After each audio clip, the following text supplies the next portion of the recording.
Ketaatan terhadap ketetapan Tuhan merupakan nilai yang tak pernah Tuhan abaikan.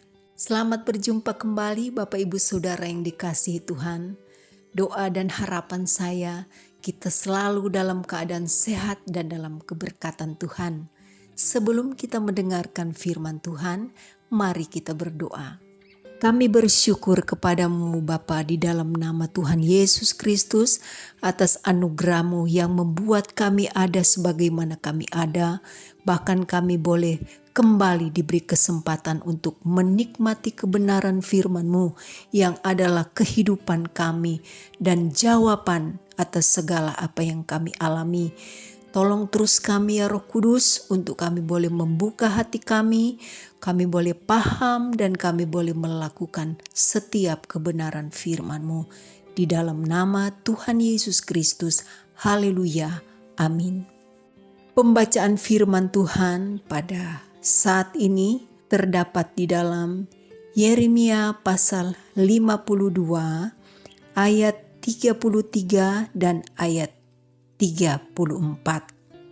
Firman Tuhan dikatakan begini. Yoyakin boleh mengganti pakaian penjaranya dan boleh selalu makan roti di hadapan raja selama hidupnya. Dan tentang belanjanya, Raja Babel selalu memberikannya kepadanya sekedar yang perlu tiap-tiap hari selama hidupnya sampai hari matinya. Bapak Ibu Saudara yang kekasih di dalam Tuhan, hal yang sangat langka terjadi apabila musuh mengasihi musuhnya.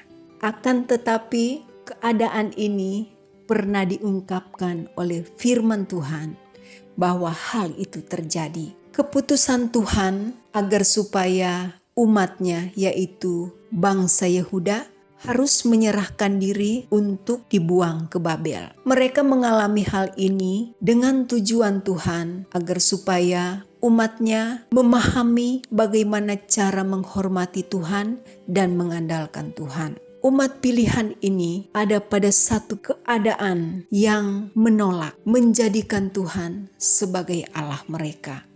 Sehingga mereka menyembah Allah yang lain. Mereka menaruhkan harapan hidup mereka bukan kepada Allah yang benar. Dan betapa cemburunya hati Tuhan kita. Karena dikatakan Allah kita adalah Allah yang cemburuan adanya. Perintah ini diresponi oleh bangsa Yehuda. Ada yang menurut dan ada yang tidak menurut. Ada satu realitas yang sangat jarang terjadi dan itu terjadi di bangsa Yehuda. Ada dua hal yang dialami oleh dua raja. Yang terkenal adalah raja yang tidak taat kepada Tuhan. Mereka adalah raja yang jahat, yaitu Sedekia dan Yoyakin. Dua hal yang berbeda dialami oleh kedua raja yang jahat ini dalam meresponi perintah Tuhan. Raja Sedekia tidak terselamatkan dari musuh karena dia memilih tidak taat. Sementara Yoyakin, meskipun dia raja yang jahat, dia menuruti perintah Tuhan dan kemudian firman Tuhan mencatat sebagai musuh daripada Babel, Yoyakin mendapatkan belas kasih dari Raja Babel. Karena apa?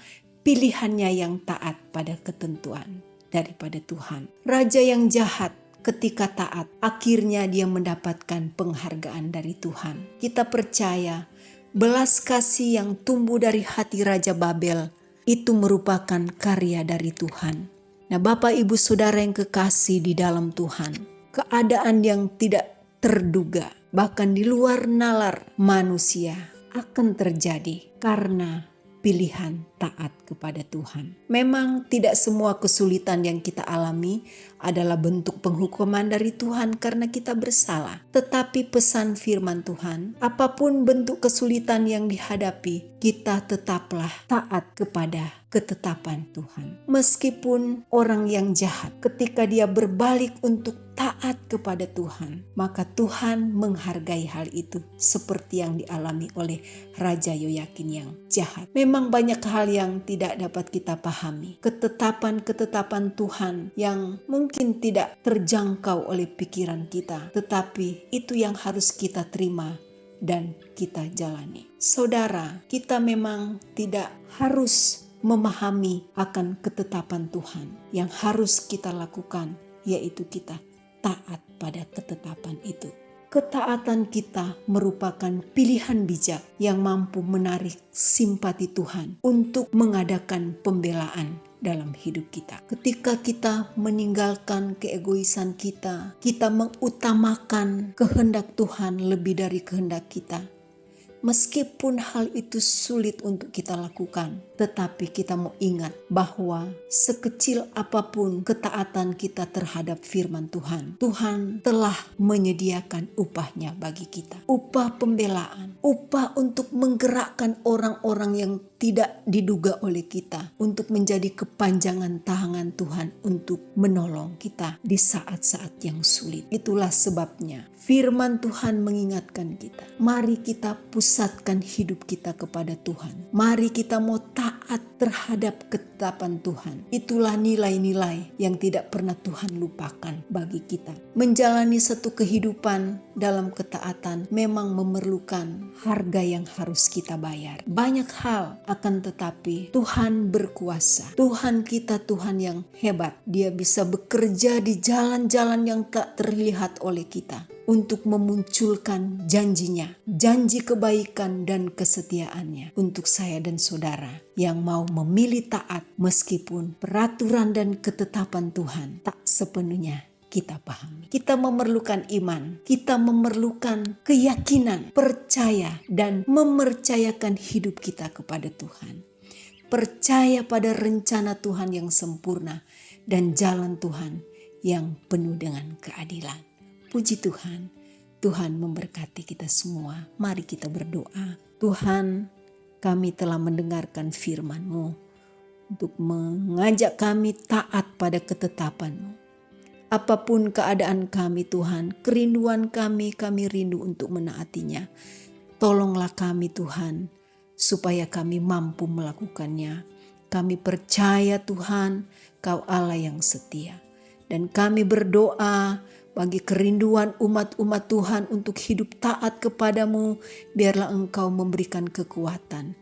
Bahkan mereka yang mengalami permasalahan hidup, dalam nama Yesus, Tuhan berikan kemenangan, yang sakit disembuhkan, yang dalam penderitaan Tuhan beri kekuatan serta kemenangan. Di dalam hal apapun Tuhan, kami percaya, kami mau taat kepada Tuhan dan Engkau menyatakan kasih dan pembelaanmu. Terima kasih, kami mau menerima berkat dari Tuhan Yesus sebagai Gembala yang agung, yang mengajari kami, yang memberikan kekuatan kepada kami untuk melakukan kehendak Tuhan. Dan dalam pimpinan kuasa Roh Kudus-Mu, kami akan menikmati kesejahteraan dan kemenangan dari saat ini sampai selama-lamanya. Dalam nama Tuhan Yesus Kristus, haleluya, amin. Puji Tuhan, tetap semangat. Tuhan beserta dengan kita. Sampai berjumpa pada renungan yang akan datang.